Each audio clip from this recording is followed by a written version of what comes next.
So then, if you awaken from this illusion and you understand that black implies white, self implies other, life implies death, or shall I say, death implies life,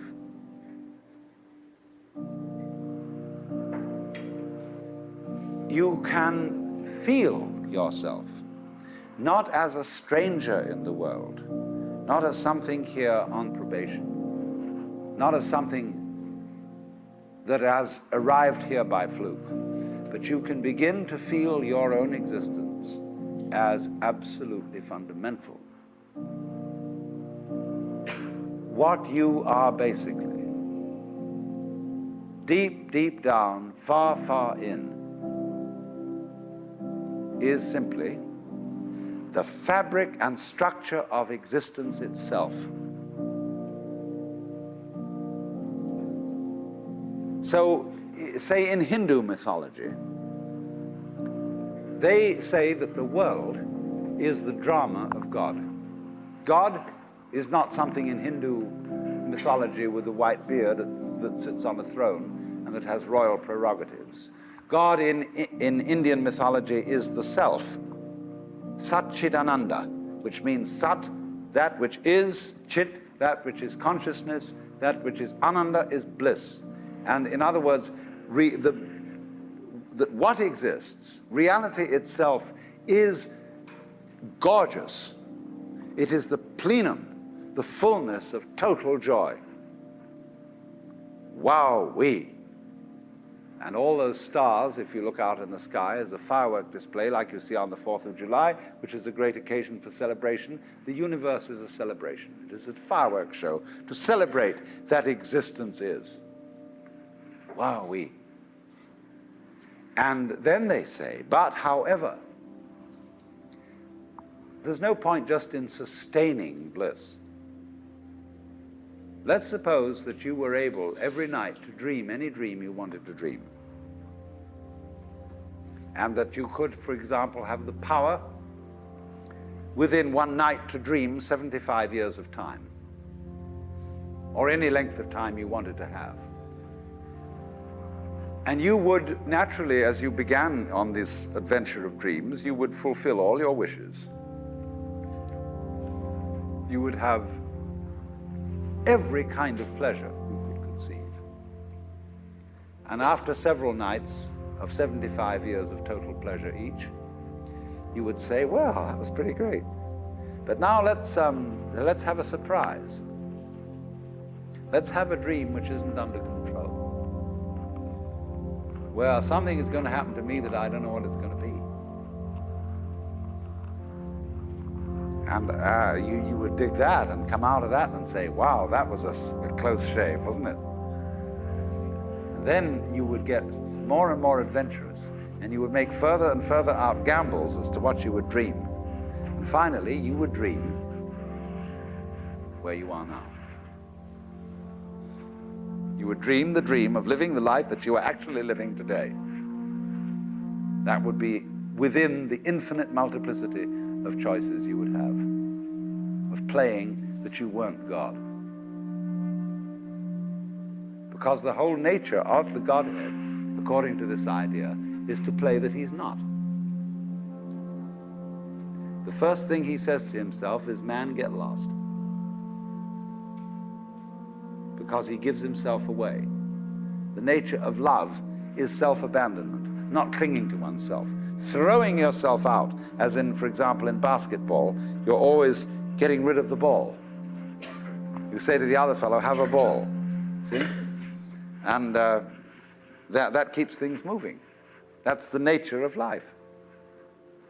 So in this idea, then, everybody is fundamentally the ultimate reality, not God in a politically kingly sense, but God in the sense of being the self, the deep down basic whatever there is.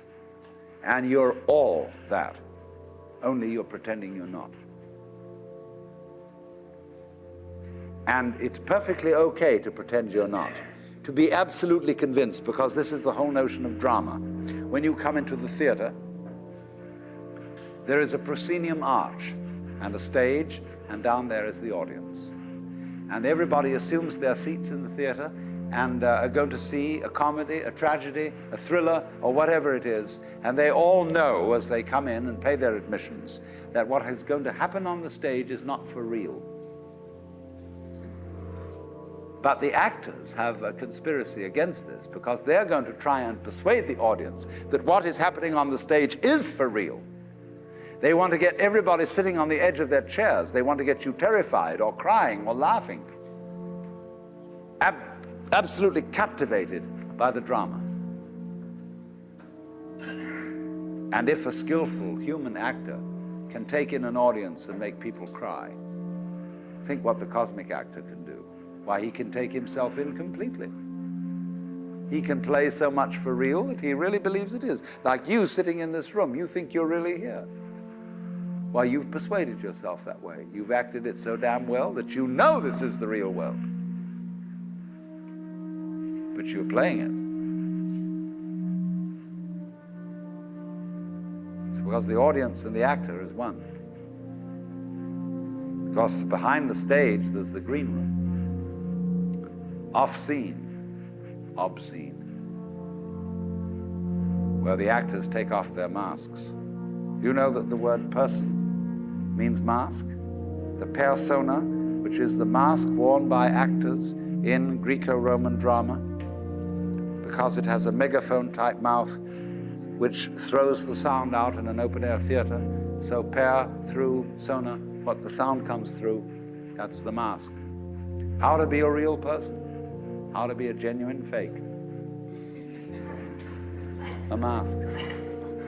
So the dramatis personae at the beginning of a play is the list of masks that the actors will wear. And so in the course of forgetting that this life is a drama, the word for the role, the word for the mask has come to mean who you are genuinely, the person, the proper person. Incidentally, the word parson is derived from the word person. The person of the village. Person around town, the parson. It's funny. So anyway then, this is a drama. I'm not trying to sell you on this idea in the sense of converting you to it. I want you to play with it. I want you to think of its possibilities. I'm not trying to prove it. I'm just putting it forward as a possibility of life to think about. So then, this means that you're not victims of a scheme of things, of a mechanical world, or of an autocratic God. The life you're living is what you have put yourself into. Only you don't admit it, because you want to play the game that it's happened to you. In other words, I got mixed up in this world. My parents, I had a father who got hot pants over a girl, and she was my mother. And because he was just a horny old man, and as a result of that, I got born. And I blame him for it and say, well, that's your fault. You got to look after me. And he says, I don't see why I should look after you. You're just a result. But let's suppose we admit that I really wanted to get born, and that I was the ugly gleam in my father's eye when he approached my mother. That was me. I was desire. And I deliberately got involved in this thing. Look at it that way instead. And that even if I got myself into an awful mess, and I got born with syphilis and the Great Siberian Itch and tuberculosis and in a Nazi concentration camp, nevertheless, this was a game which was a very far-out play. It was a kind of cosmic masochism. But I did it. Isn't that an optimal game rule for life? Because if you play life on the supposition that you're a helpless little puppet who got involved, or if you play it on the supposition that it's a frightful, serious risk and that we really ought to do something about it and so on, it's a drag. There's no point in going on living unless we make the assumption that the situation of life is optimal. That really and truly we are all in the state of total bliss and delight.